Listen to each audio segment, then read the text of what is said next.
तो देखिए पिछले क्लास में क्या था कि पिछले क्लास में हम एडजस्टमेंट किए थे कहाँ तक, तुम्हारा ये पार्ट हो गया था।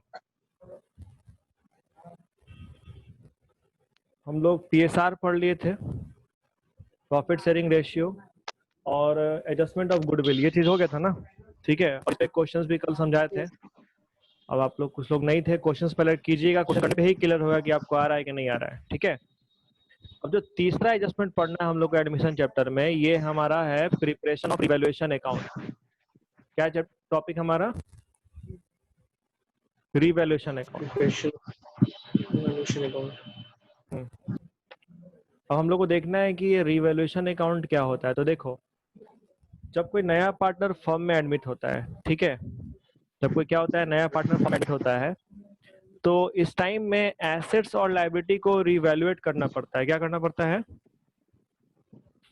इवैल्यूएट करना पड़ता है। ऐसा क्यों होता है कि मान लो अगर ए और बी पहले से पार्टनर है, ए और बी क्या है, पहले से पार्टनर है।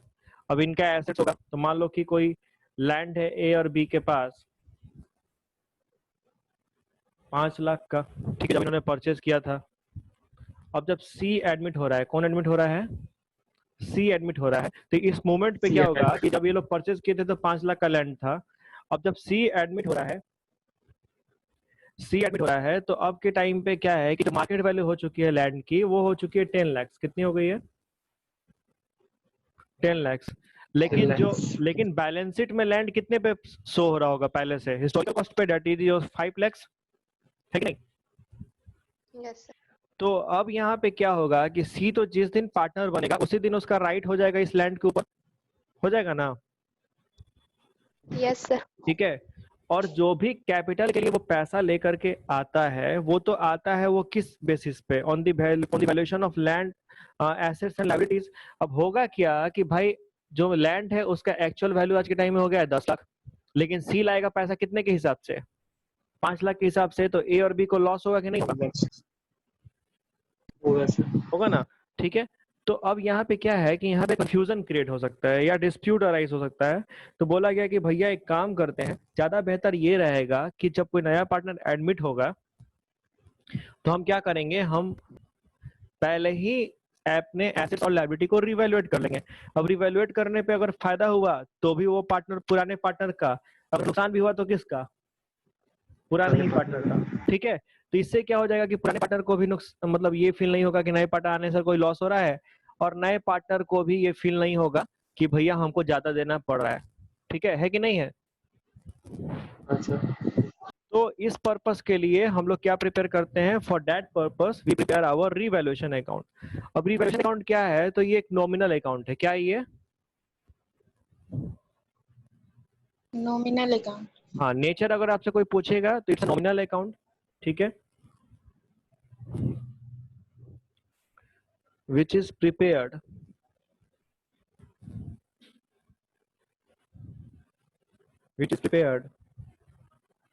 for the revaluation of assets and reassessment of liabilities। Hello. हाँ हेलो, बोलो। ठीक है, तो देखिए रिवैल्यूएशन हेलो। अकाउंट क्या है। हाँ बोलो, क्या हुआ? आवाज आ रही है सारे लोगों तक? हाँ सर, आ रही आवाज। ठीक है, तो रिवैल्यूएशन अकाउंट क्या है? आपका नॉमिनल अकाउंट है, नॉमिनल अकाउंट। और ये प्रिपेयर होता है किस लिए? ताकि एसेट को रिवैल्यूएट किया जा सके और लायबिलिटी का रीअसेसमेंट हो। ठीक है, रीअसेसमेंट मतलब फिर से वैल्यूएशन। ठीक है, तो वैल्यूएशन और असेसमेंट में बहुत ज्यादा फर्क नहीं है, एक ही चीज है कि हम फिर से एसेट और लायबिलिटी का रिवैल्यूएशन करेंगे और देखेंगे कितना वैल्यू बढ़ा या कितना वैल्यू क्या हुआ, घटा। वैल्यूज बढ़ गए हैं तो फायदा हुआ तो वो भी पुराने ही पार्टनर का, और नुकसान होगा तो वो भी इसका पुराने ही पार्टनर का। ठीक है, ठीक है। Increase in asset and decrease in liability। अगर एसेट की वैल्यू इंक्रीज कर जाए और लायबिलिटी की वैल्यू क्या कर जाए, डिक्रीज कर जाए, ठीक है, तो वो क्या होगा, विल बी क्रेडिटेड, क्या हो जाएगा, उसको क्रेडिट कर देंगे Credited. रिवैल्यूएशन अकाउंट में, क्योंकि ये फायदा हुआ, आपको फायदा हुआ ना। अगर एसेट की वैल्यू पहले से बढ़ गई, मान लो आपका कोई बिल्डिंग था 1 लाख का, हो गया 1,10,000 का, तो वैल्यू 10,000 बढ़ी ना, तो आपके लिए फायदा है कि नहीं है। Yes, sir. तो अगर एसेट में इंक्रीज हो जाए या लायबिलिटी में डिक्रीज हो जाए, तो उसे आप रिवैल्यूएशन अकाउंट में क्रेडिट कर देंगे, क्या कर देंगे, क्रेडिट कर देंगे, ठीक है। और ठीक इसका उल्टा, यानी कि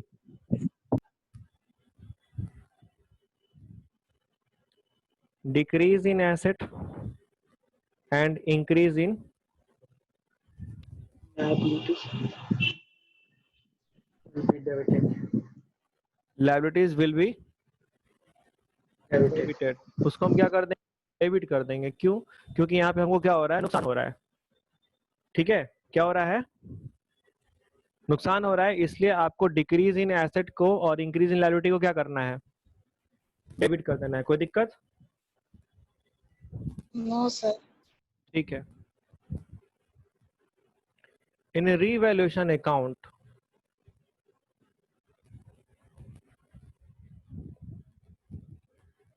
we only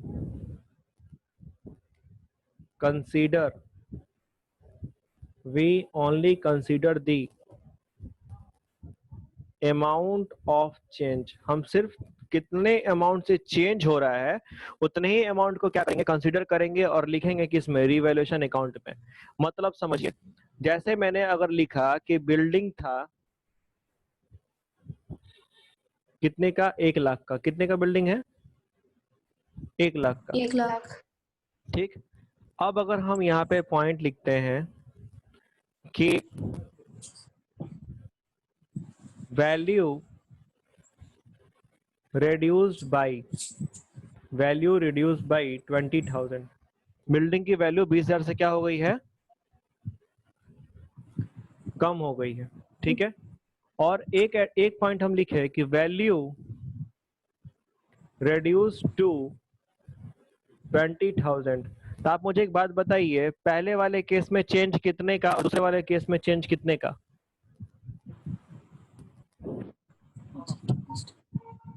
क्या दोनों में ही चेंज 20,000 का ही है।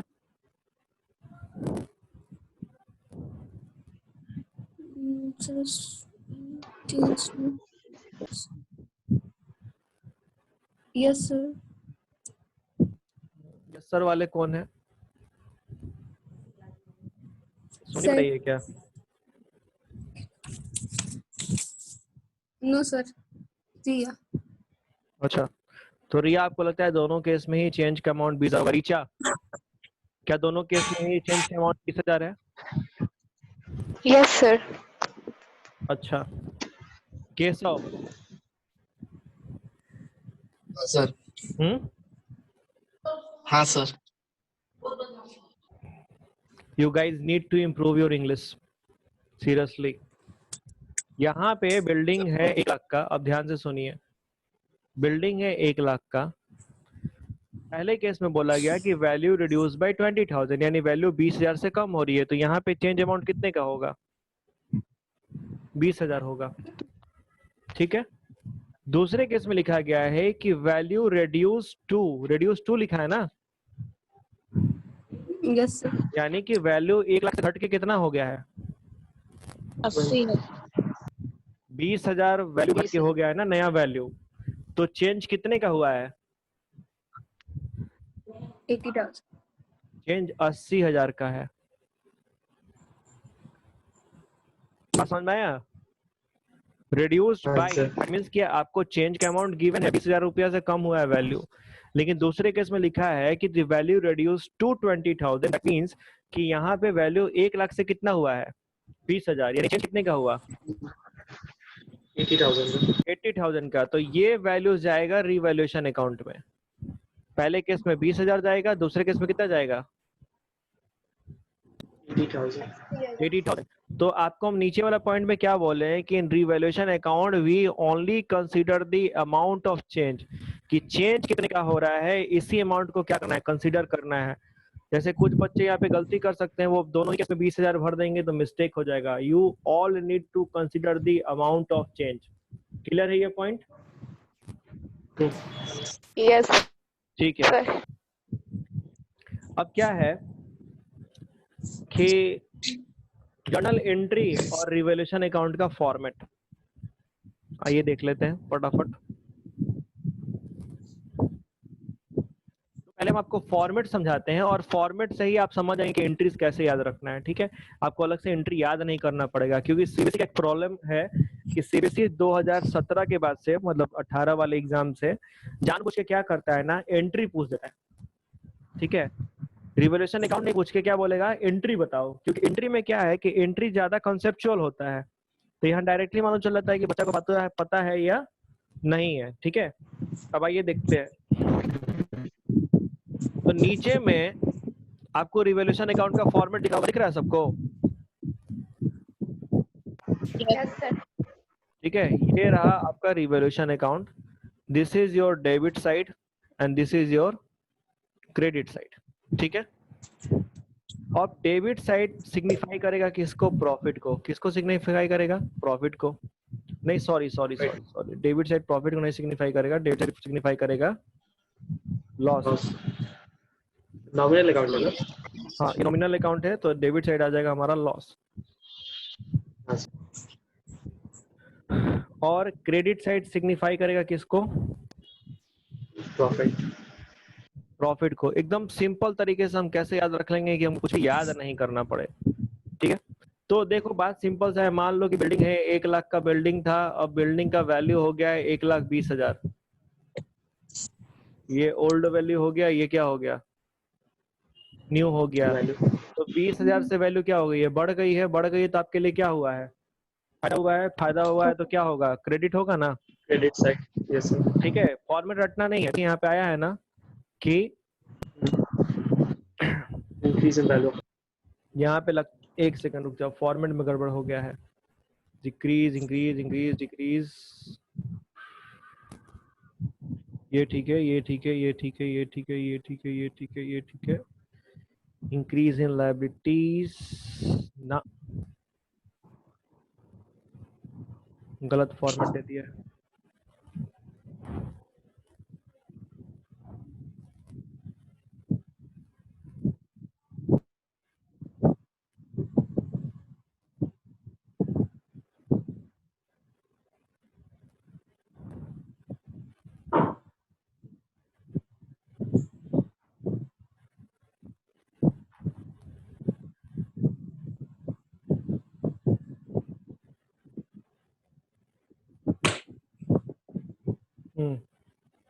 अब देखिए, तो आपका एसेट का वैल्यू इंक्रीज होगा, आपके लिए फायदा क्या कर देंगे, आप क्रेडिट कर देंगे। ठीक है, कोई लायबिलिटी उसकी वैल्यू डिक्रीज कर रही है। मान लो कि आपके पास क्रेडिटर था पहले 80,000 का, अब आपको बोलता है कि 20,000 का क्रेडिटर का पेमेंट नहीं करना है, 10,000 के क्रेडिटर का पेमेंट नहीं करना है, तो 10,000 से फायदा हुआ कि नहीं हुआ आपको, यस सर। कम देना पड़ेगा ना। अब तो हम इसको भी क्या कर देंगे, क्रेडिट कर देंगे। तो decrease in liability, increase in asset, क्या हो गया, क्रेडिट हो गया। अगर मान लीजिए कोई अनरिकॉर्डेड एसेट है, ठीक है, अचानक से मान लीजिए कि कहीं आप पैसा किसी से मिला था, आप रख दिए थे, भूल गए थे। कोई पैसे का बैग था, फॉर्म में आया था, किसी पार्टी से पेमेंट लिए थे और रख के क्या हो गए थे, भूल गए थे। अब सडनली मालूम चलता है कि यार 50,000 रुपया क्या है आपको मिलता है, तो ये आपके लिए फायदा हुआ कि नहीं हुआ। हाँ सर। तो अगर कोई अनरिकॉर्डेड एसेट होगा तो उसको भी आप क्या कर देंगे, क्रेडिट साइड लेंगे। क्रेडिट कर देंगे। एक सेकंड रुको, अब ये थोड़ा दिख रहा है। जी सर। ठीक है, तो अगर कोई अनरिकॉर्डेड एसेट होगा तो उसको भी आप क्रेडिट कर देंगे। तो ये आपके हो गए क्रेडिट आइटम्स। अगर आपके एसेट का वैल्यू डिक्रीज करता है तो ये आपके लिए नुकसान है।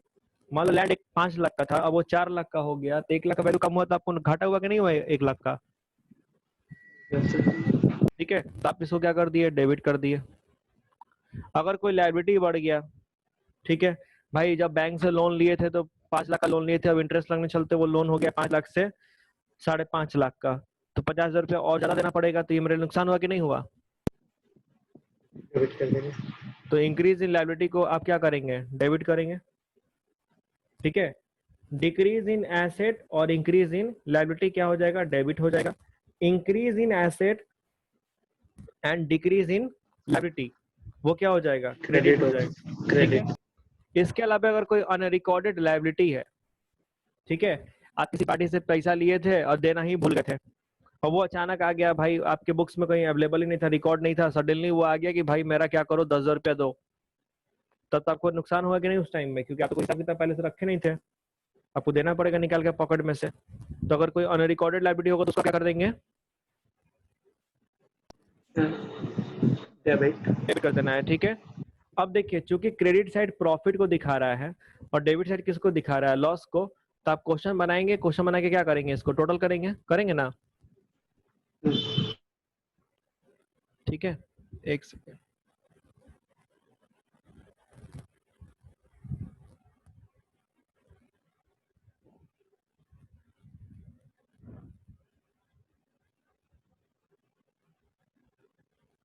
ओके,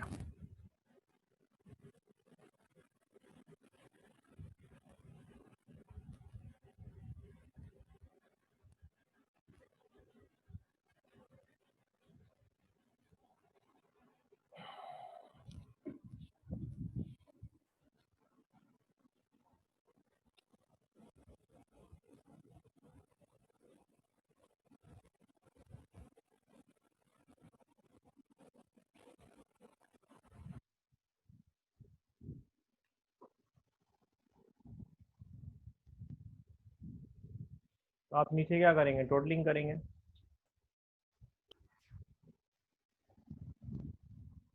अब अगर क्रेडिट साइड क्या होगा? अगर बड़ा होता है, रिवैल्यूएशन करने पे क्रेडिट साइड क्या होता है? बड़ा होता है, तो डेबिट साइड क्या आएगा? प्रॉफिट। हाँ, आपको गेन या प्रॉफिट हो जाएगा, ठीक है। प्रॉफिट पब्लिक गेन, दोनों में मन करे आप दोनों में से कुछ भी लिख सकते हैं। ऑन रिवैल्यूएशन, ऑन रिवैल्यूएशन, और ये किसके बीच बटेगा? तो जो भी प्रॉफिट या गेन आपको होगा ये आपको बढ़ जाएगा इन बिटवीन ओल्ड पार्टनर्स। किसमें बटेगा? ओल्ड पार्टनर्स, ठीक है। और इन ओल्ड रेशियो, किसमें? Old ratio. ओल्ड रेशियो में। अब ये कब हुआ? ये तब हुआ जब क्रेडिट साइड बड़ा था और डेबिट साइड क्या था? छोटा था। अब अगर डेबिट साइड बड़ा होगा तो आपका क्रेडिट साइड क्या हो जाएगा? लॉस आ जाएगा बाय लॉस ऑन रिवैल्यूएशन। फिर वही होगा ओल्ड पार्टनर के बीच में, किसमें? Old ratio. ठीक है, और ये कर दीजिएगा। समझ में आया सारे लोगों को? जी सर। ठीक है, Yes, sir. ओके। अब क्या है कि ये तो हमने देख लिया कि लेजर कैसे बनाना है, मतलब कि रिवॉल्यूशन अकाउंट कैसे प्रिपेयर करना है, क्या प्रोसीजर रहेगा। हम आपको बोले कि आजकल एंट्री पूछ देता है एग्जाम में, राइट? तो अब हम लोग क्या करेंगे, हम लोग थोड़ा अप्रोच उल्टा लेंगे। दुनिया चलती है जर्नल से लेजर की तरफ, हम लोग चलेंगे लेजर से जर्नल की तरफ, ताकि चीजें ज्यादा आसानी से क्या हो जाए, याद हो जाए। ठीक है, कुछ अलग नहीं करिएगा तो अलग नंबर भी नहीं आएगा। अब देखो, सिंपल सा बात यह है कि जितनी एंट्रीज डेबिट साइड आ रही हैं, चाहे वो डिक्रीज इन एसेट हो या इंक्रीज इन लायबिलिटी हो या अनरिकॉर्डेड लायबिलिटी हो, राइट? तो ये सारी चीजें जो डेबिट साइड आ रही हैं, इसके सारे के अगर आप जनरल एंट्री करोगे तो उसमें रिवैल्यूएशन अकाउंट क्या होगा? उस जनरल एंट्री में डेबिट होगा। क्या होगा? हाँ, जैसे मान लो कि बिल्डिंग का वैल्यू घट गया तो एंट्री क्या होगी? तो revaluation account debit to building account. सब में रिवॉल्यूशन अकाउंट डेबिट कर देंगे। हाँ, इधर के सारे एंट्रीज में रिवॉल्यूशन अकाउंट क्या हो जाएगा? डेबिट।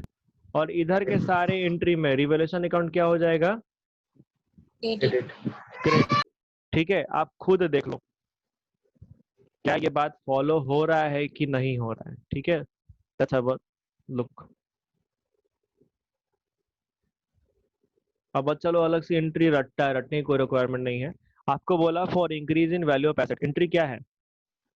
अब वैल्यू इंक्रीज हो रही है, वैल्यू इंक्रीज हो रही है तो रिवैल्यूएशन अकाउंट किधर आया होगा? Credit side. ठीक है, तो एंट्री में रिवैल्यूएशन अकाउंट क्या है? क्रेडिट है कि नहीं है? ठीक है, और ये देखिए ब्रैकेट में पीएल एंड एडजस्टमेंट अकाउंट दिखा है, तो रिवैल्यूएशन का एक और नाम क्या है? Profit and loss adjustment account. Loss adjustment account. ठीक है, कंफ्यूज मत होइएगा, रिवैल्यूएशन का एक और नाम क्या है? Profit and loss adjustment account. तो किसी क्वेश्चन में रिवैल्यूएशन बोलेगा, किसी क्वेश्चन में क्या बोल देगा? पीएल एडजस्टमेंट बनाने के लिए। PL and adjust. ठीक है, और यहाँ पे एसेट लिखा है, ब्रैकेट में क्या लिखा है? इंडिविजुअली, यानी जो एसेट है उसके नाम को आपको क्या करना है? डेबिट करना है। अगर भैया Mention. बिल्डिंग का वैल्यू बढ़ा तो बिल्डिंग टू रिवैल्यूएशन, अगर डेटर का वैल्यू बढ़ गया तो डेटर टू रिवैल्यूएशन। ठीक है, तो जिस भी एसेट्स का वैल्यू बढ़ेगा उसको आप कहाँ डालेंगे? रिवैल्यूएशन में। ठीक है, अच्छा एक बात याद रखिएगा, कैश और कौन? बैंक, ये रिवैल्यूएशन अकाउंट में नहीं आता है क्योंकि इसका वैल्यू बढ़ता घटता नहीं है। बात समझे? हाँ सर। हाँ, ये रिवॉल्यूशन में नहीं आता है, इसको रिवॉल्यूशन से दूर रखना है, बाकी एसेट्स का रिवॉल्यूशन करेंगे। इसके बाद से अगर आपको एसेट की वैल्यू घट गई तो वैल्यू घट गई तो नुकसान हुआ, लॉस हुआ ना। और जब लॉस होगा तो रिवॉल्यूशन अकाउंट क्या होगा? डेबिट होगा। तो देखिए रिवॉल्यूशन अकाउंट डेबिट है और जो एसेट का वैल्यू घटा उसको क्या कर दीजिएगा? क्रेडिट कर दीजिएगा। ठीक है, मान लीजिए फर्नीचर का वैल्यू घट गया 10,000 से, तो क्या हो जाएगी? Revaluation account debit to furniture account. ठीक है, अगर लायबिलिटी की वैल्यू बढ़ गई है तो ये भी आपके लिए नुकसान है, तो फिर रिवॉल्यूशन अकाउंट टू लायबिलिटी है। जैसे मान लो अगर क्रेडिटर था 50,000 का और पेमेंट करना पड़ेगा 55,000, तो revaluation account debit to creditor account amount कितना आएगा? 50,000। 5,000। 5,000 सर। पहले ही बोले हैं ना कि आपको किस अमाउंट को कंसिडर करना है, amount of change. Yes sir. तो चेंज कितने का हुआ? 5,000।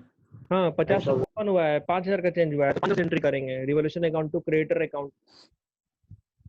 ठीक है, कोई दिक्कत?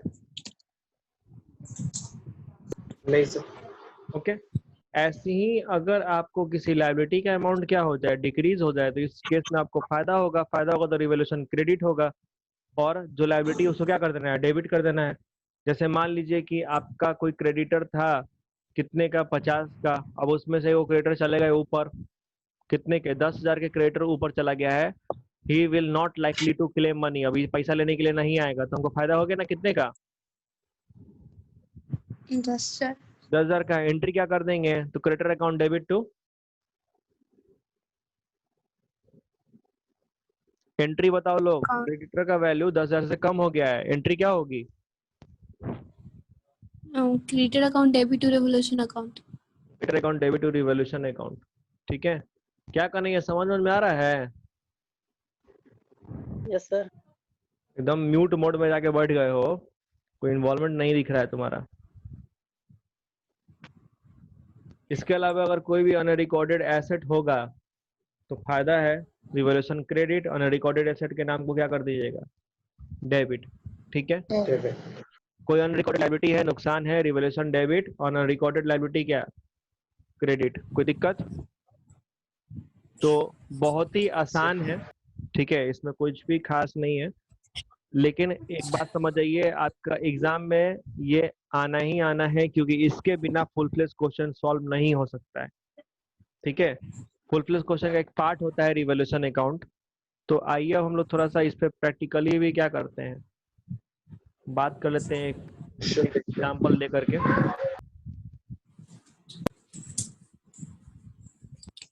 मान लो कि हम एक क्वेश्चन लिख लें, एक सेकेंड। क्वेश्चन आ गया कि ए और बी पार्टनर थे 3:2 में, they admit C as new partner,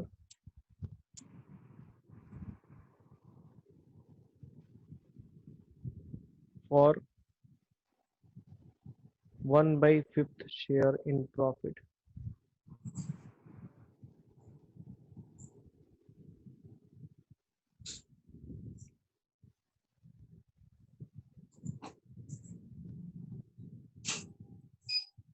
following is the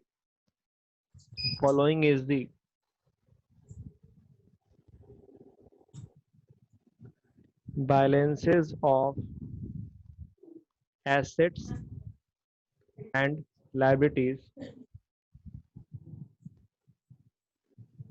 and their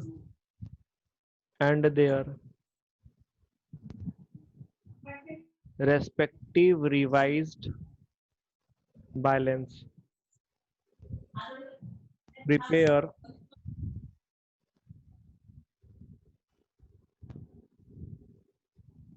अभी क्या हो गया जी, डबा डबा काम बन गया। प्रिपेयर रीवैल्यूएशन अकाउंट, क्या प्रिपेयर करना है? Evaluation account.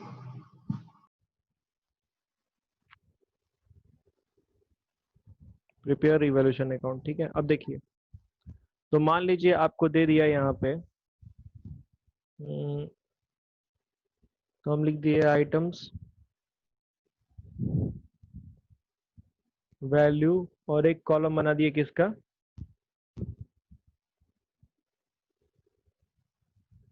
रिवाइज्ड वैल्यू का। किसका? Revised value. मतलब कि एक हो गया आपका बिफोर एडमिशन, ठीक है, और एक हो गया कि एडमिशन के टाइम पे रिवाइज वैल्यू कितना हो रहा है। तो आपको दे दिया कैश तो आएगा ही नहीं, तो कैश को हटा दो, काला फालतू का देना।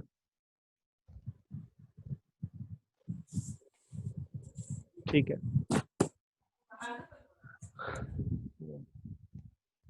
मेरे को मान लो दे दिया है स्टॉक, क्या दे दिया? स्टॉक, और स्टॉक था 10,000 का, रिवाइज वैल्यू कितना है? 12,000, ठीक है। फिर था फर्नीचर 50,000 का, और इसका जो रिवाइज वैल्यू है दैट इज 44,000। कितना है? 44,000। 4,000. क्रेडिटर था मेरा 60,000 का, रिवाइज वैल्यू है आपका 64,000। कितना है? 64,000, ठीक है। बिल्डिंग था, बिल्डिंग आपको दे दिया कितने का? 1,00,000 का, और लिख दिया है आपको यहाँ पे रिवाइज वैल्यू नहीं दिया है, यहाँ पे आपको लिख दिया है कि डेप्रिसिएटेड बाई 20%। कितना डेप्रिसिएशन हो रहा है? 20%. 20% का, ठीक है। ओके, और इसके बाद एक और ले लो, कितना आइटम हो गया? 4 हुआ है ना।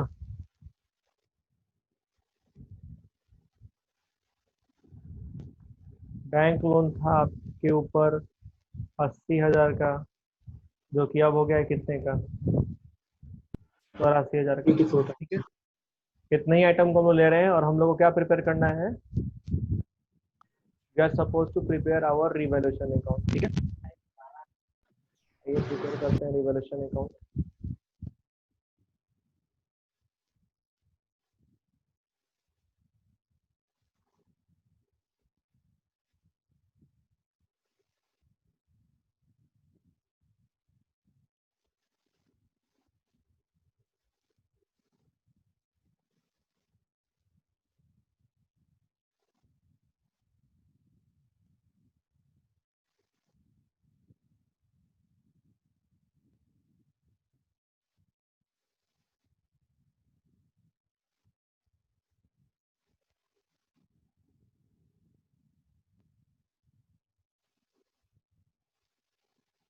ठीक है, सबसे पहले क्या दिया आपको? Stock. वो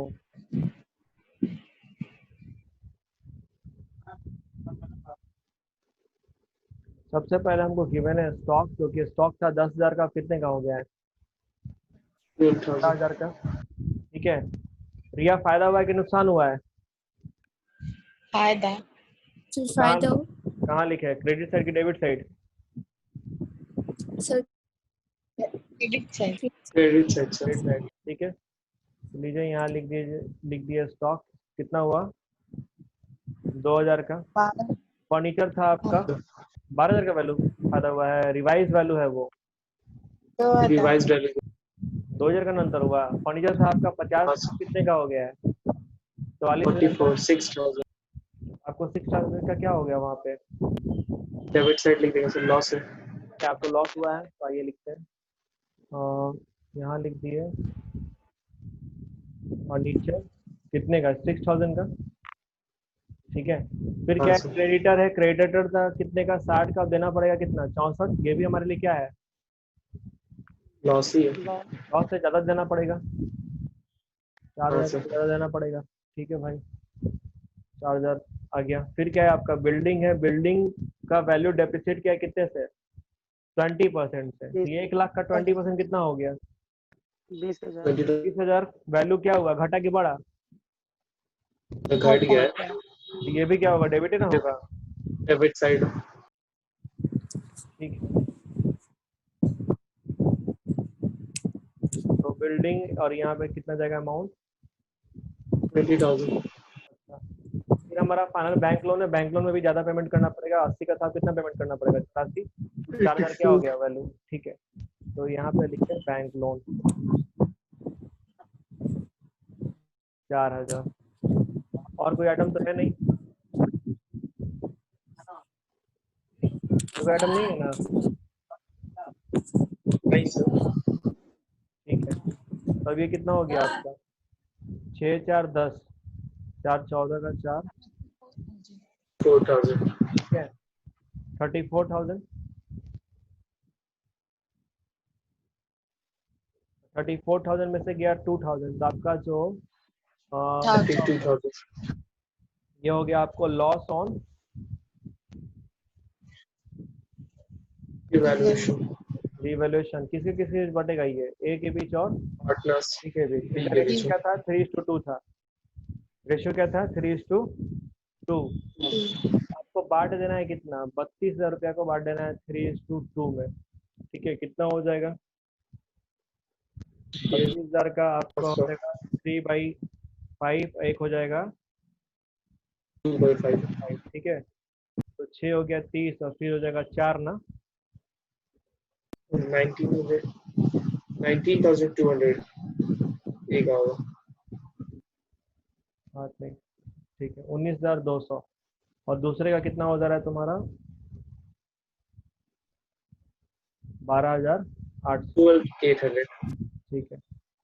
19,200, 12,800। रिवोल्यूशन अकाउंट मेरा क्या हो गया? प्रिपेयर हो गया, कंप्लीट हो गया। कोई दिक्कत? No sir. किसी को दिक्कत? एनीवन? No sir. ठीक है। इसके बिना आपका काम नहीं चलेगा। पहले ही हम बता दे रहे हैं, आपका फुलफिल 8 नंबर का क्वेश्चन आएगा, उसमें रिवैल्यूएशन अकाउंट बनाना ही बनाना है। तो आपको पूरा प्रोसीजर समझ में आ गया यहाँ तक? यस ठीक है। और एंट्री भी अगर हम देख लेंगे तो आपको फर्नीचर की एंट्री क्या होगी? Revaluation account debit to furniture account, revaluation account debit to creditor account, revaluation account debit to building account, revaluation account debit to bank loan account. ठीक है। इन सब के लिए एंट्री हुई होगी। और स्टॉक की एंट्री क्या हुआ होगा? Stock account stock debit to revolution account. Revaluation ठीक है। अकाउंट और लॉस डिस्ट्रीब्यूशन के लिए एंट्री क्या हुआ होगा? तो एस कैपिटल अकाउंट डेबिट, वीस capital account debit revaluation account. To revolution account. समझ में आ गया सारे लोग को? Yes sir. ठीक है। तो आप लोग बुक है सारे लोगों के पास? जी सर है। यस सर ठीक है। कोई ऐसा नहीं ना जिनके पास बुक नहीं है?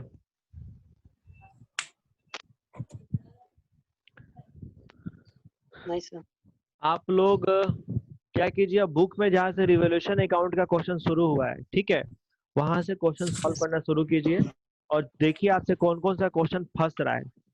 ठीक है। जो जो फंसेगा वो स्पेशल आइटम्स हो गया, तो उसके लिए एक फिर सेपरेट क्लास हम लोग को कराना पड़ेगा क्वेश्चंस के ऊपर। ठीक है। प्रोसीजरल एस्पेक्ट तो आप पूरा समझ गया है कि क्या करना है, कैसे करना है, कैसे एंट्री करनी है, कहाँ क्या लिखना है। लेकिन कुछ आइटम आपको परेशान कर हाँ सकते सर। हैं, तो आप पहले क्वेश्चन सॉल्व कीजिए और देखिए कि आपको कौन कौन से ट्रांजेक्शन्स में दिक्कत आ रहे हैं। ठीक है। इसके बाद एक क्लास और होगा इसी के ऊपर कॉम्प्लिकेटेड ट्रांजेक्शन्स को लेकर के। ठीक है। उसके बाद हम लोग आ जाएंगे आपके पार्टनर्स कैपिटल अकाउंट के प्रिपरेशन पे। चैप्टर का हम लोग 60% कवर कर रहे हैं, 40% और बचा है, पूरा चैप्टर क्या हो जाएगा? खत्म हो जाएगा। ब्रेक।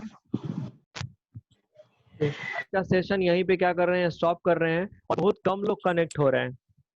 ठीक है। पीछे कौन सा सर नॉर्मल क्लास कब तक शुरू होगा? नॉर्मल क्लास शुरू नहीं होने वाला है, अक्टूबर तक एचआरडी मिनिस्ट्री बोल दिया है, तो चांसेस कम ही है। ठीक है, हम पहले ही बोले हैं कि इसका हैबिट डाल लीजिए तो आप लोगों को बेहतर रहेगा। ठीक है, नहीं तो बाकी जनता तो बैठा ही हुआ है, आप लोग भी बैठे रह जाएंगे, कोई फर्क नहीं पड़ेगा। ठीक है, तो इसी चीज को समझ लीजिए कि इस साल यही क्लासरूम है, यही सब कुछ है, और अपने आप को इसी से कनेक्ट कीजिए, कोई और ऑप्शन नहीं है। ठीक है, पीछे कौन सर चिल्ला रहा है जी? किसके यहाँ सर सर कर रहा है सब? पता नहीं सर। ठीक है, तो चलिए क्लास आज का खत्म करते हैं। ओके, किसी को कुछ पूछना है? नहीं सर। ठीक है, चलिए, bye bye then. Goodbye. Goodbye, goodbye, हाँ? Bye bye.